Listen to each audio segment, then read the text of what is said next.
The world is forming to a place that each and every person, in a way, can express his leadership. Everything is so open. There is globalism. There is the openness of the World Wide Web that allow anyone really to say what he thinks and what he believes in, isn't it? But when we talk about the more formal leaders, as you said, what will make someone really to inspire a follower is or you to someone that actually will feel like a dictator. And the difference is the emotional intelligence that CEO or a leader is carrying. That's what you're going to make the. But from the spiritual perspective, we must understand that it's a merit for someone to be responsible for so many people, and he can make such a huge difference in their life, for good or for there is a huge impact, especially these days, because we spend so much time in our workplace, especially in the corporate world, when you are demanded to work over hours and things as such, that the leadership has such a capacity to influence a person that it could make a person really grow into a leader himself, or put him and just limit him to a place that he is not really feeling his uniqueness. So what makes a leader a true leader is a leader that try to grow many more leader and not really are seeking for power. A true leader is someone that is not relying on the approve of his followers, whatever you. He actually looking for someone to challenge him constantly all the time. And he would like to see the uniqueness and the opinion of his followers or whatever you coming in, because he knows that it can only add value. A leader is someone that is not hiring someone that is smarter than him, because he knows that this person in the niche that he's going to put him into is going to do a better job what the CEO can do. But he trusts him and he knows that because this person is maybe more talented than him in certain ways and more smarter than him in certain ways, is the one that will be able really actually to be the best partner. So it's a lot about partnership. But from the spiritual point of view, there is such an intense impact. So if the leader understands that he received really the opportunity to inspire people and to lead people in such a way, in versus to how to get the people to do whatever the company is looking to do or to accomplish or to achieve. No, the way is going to inspire his followers, his employees, that will determine eventually the efficiency of the workers and how much they can really profit, provide, and so on. As you were speaking, I was thinking, so it can get hard, right? In the physicality of we have these goals, to what you were saying right now, right? How to do it the other way. It's really how you're going to get to the goal versus just focusing on those end goals. So I like that. One of the things I wanted to ask, what do you know or think about echo in a spirituality about being a manager, I would say, beyond the leadership part, to have that responsibility, like you said, right? You said it's an opportunity, but how, I guess, if it's a mirror, then we have closer mirrors. We know that there are things that might get in the way for us to be a good leader at times. What do you have to that point? Like, how do we overcome or we feel that challenge, right? We're human, and what do you think it's a way of not allowing us to perform well, and how can we when we are a leader? Yeah, so the biggest enemy of every leader will be his own ego. If he take credit for himself, if he thinks that he's the creation of everything, if he thinks that thanks to him everything is really happening. So if everything becomes really about him, eventually his leadership will turn around and collapse on him. That's what we understood. So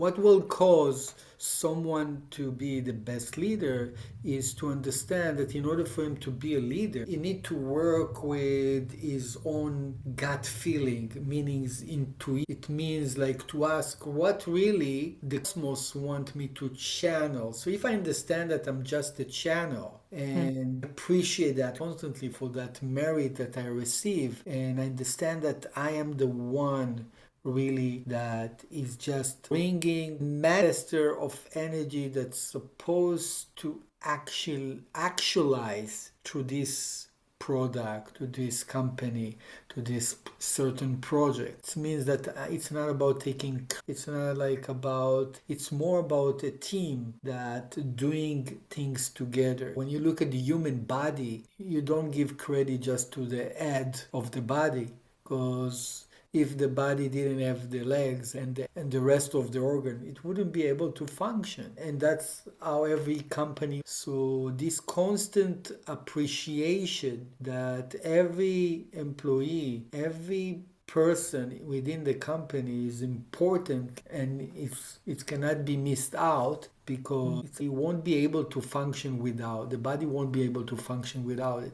If a CEO and a true manager, true leader understand that, it will be in the right way. I listened to some segment with Elon Musk just last night, and he been saying, I'm trying to correct a mistake that I made, that I chose people only because of their talent and only because they were smart. And my mistake wasn't really to measure his personality, and says this is what I'm looking to correct now. There are so many components to why you an employee or even a leader, but the most important thing is really to see what is the persona of that person. What is he like? Is he hearted, or is he willing to, in order to get to his goals, he willing to step on so many people? And that's going to completely change the energy and the synergy inside the company. Yeah, for sure. No, yes, I like that. And I like the idea of what you say with Elon Musk. And I don't know, I see too many people that give their to some others, and they might be in a position of trust. I would say trust. It's leader, but what really makes a leader? The fact that trust you and would really go do whatever you want. That's why influence exists right now. Right. So these guys, for a reason, there's a lot of people that follow them. And I don't know, we have, what's the name of the Virgin, the CEO of Virgin? He gets asked about anything. And he says, there are things that I am asked about that they're none on my scope. People would go and they make a comment and stocks go up and people just follow. So I think when you have, I would say, the universe on your side or the light on your side to be in that position, you got to be careful a little bit. Like sometimes we feel like, oh, I have it. Everything I touch will become gold. People will follow me. But you got to pause a little bit and just see, okay, wait, the light is on my side on this, but what am I going to do with it? Like maybe you do not have anyone holding you back here in this world, but I do think that there's a connection somewhere else that could, I don't know if does this make sense to you? But I'm trying to go. One of the things I see is people saying, I don't know, don't read, for instance, don't read because, you're reading and then you're wasting your time. Act, don't read. I was like, that's such a powerful statement. Don't read. It's so good. There are many, every one of us has a different purpose. We're not going to be exactly the same, even as leaders, even as CEOs. Maybe we can be CEOs of the same size businesses. It's going to be different for each of us. So how do we connect more than that, than, like you said, have the ego controlling how we... Yeah. So in the old ages, they used to anointed kings with the olive oil. And spiritually, olive oil actually entail inside of it the energy of wisdom. It means that it says in order for a king to become it needs some kind of an additional wisdom, it needs additional force, additional power for him to hold on to his kingdom, because there are so many decisions making that he have to do. He have to decide if to take the country into a war where so many people going to be killed. And it's a matter of decision. He says, yes, okay, tens of people can be killed from his kingdom. And so for presidents, same. Presidents these days have the same kind of making, but it's not an easy job. It has so much responsibility. And again, if the ego is taking over for a leader, and is not really all the cosmic assistance really to guide them in making the right decision. That's how we see when people don't trust leadership anymore. When you look at different countries, we trust a lot more of those successful CEOs with amazing startups. But also they eventually get very criticized by everyone else, their behavior and their making. And there is so much criticism over you as a leader. One looks at you. So imagine yourself that you're not coming from the right place, the impact that you're going to make. So what is to come from the right place for you? What? It is really to understand that as a leader, I'm coming here to serve more than else. We call it serving leadership. That you understand that every client is really giving me the opportunity for me to share with them. I'm not here to take. Then that's the biggest mistake. Leadership is already been lost the moment I'm trying to take from my employee. I'm looking for his approval. I need him to follow me. Or I need to use the client to go the way I want him to go. The moment I'm in need to that, I'm no longer a leader, I'm a follower. It means that I'm dependent on his opinion. Yeah? And a leader is someone that allows the uniqueness and the demands of someone else because he want them to act together. It means the uniqueness of the client, the employee, and the leader. Like they need to go together to interact and to allow each and one his own uniqueness. And if the leader is there to serve, he wants really to serve their needs more than looking for his needs be made. It's a very tricky one, and every leader is falling there. How I can really serve, how can I really help that person to be better, to do better, to become a leader himself. Yeah, allow him to create. No, I love that.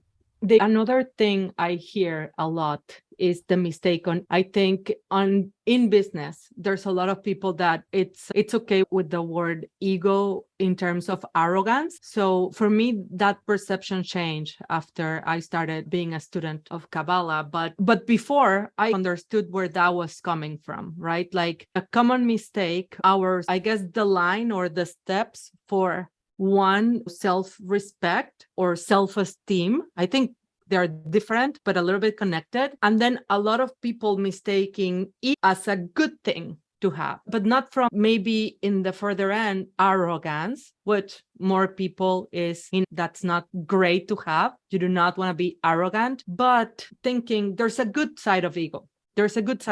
It was not until I started studying and I read this book that I love and I recommend to everyone, that's called Satan, and even with the name, it was tricky, but that you start seeing what is your ego, why is it tricky, and how do you need to catch it all the time. And I think if you're a leader, you need to even dedicate more time to know, to a spot, and to control, like to transform your ego. Again, none of us is just impacting ourselves. But again, if we think about you have a place when another person's paycheck and life and things like that, it's affected, you need to do it even more. What do you have to share about that misconception with self-esteem or respect or what? We are all unique. What is it like a ego? To understand that I am a channel for something which is huge, but I'm just a channel, it's not a me. The problem with the ego, the arrogance, is that I'm thinking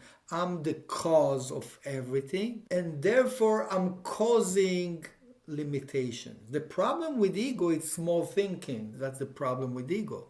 And what type of CEO wants to connect with small thinking? What type of leader wants to narrow and to limit the world, the unlimited ability that this company can connect to? So it's so important to understand that the moment it's all about me, it's all about my perspective, it's all about what my needs, most likely I'm just going to create a very narrow minded company which going to miss out on so many opportunities, and that's the responsibility of a leader. But if he opens it up and say, yeah, I've been given a choice to be the channel, I've been given a choice, and I have my uniqueness and I have my passion to do whatever I want in this drawing board called this startup or company, and I've been giving this opportunity, but I know that I don't want just to be limited by my needs. It means that everything needs to be inclusive. All the people need to be inclusive. Yeah. Amazing. Amazing. David, thank you so much. I think we have a very good start.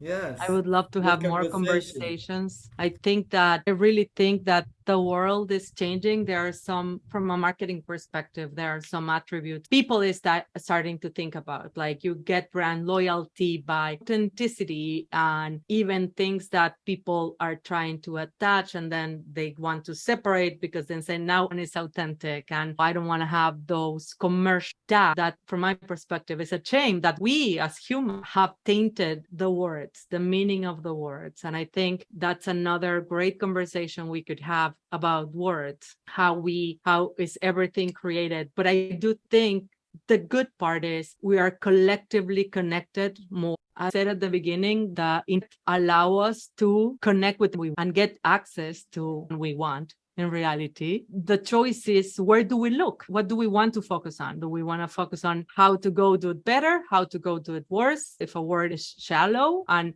has no meaning, what's the challenge with that? Because I think they're challenges, or they are effects to having shallow words. What is that positive versus when we have words that build? I would love to continue having these conversations because Sure. yeah, Pleasure. We see you amazing.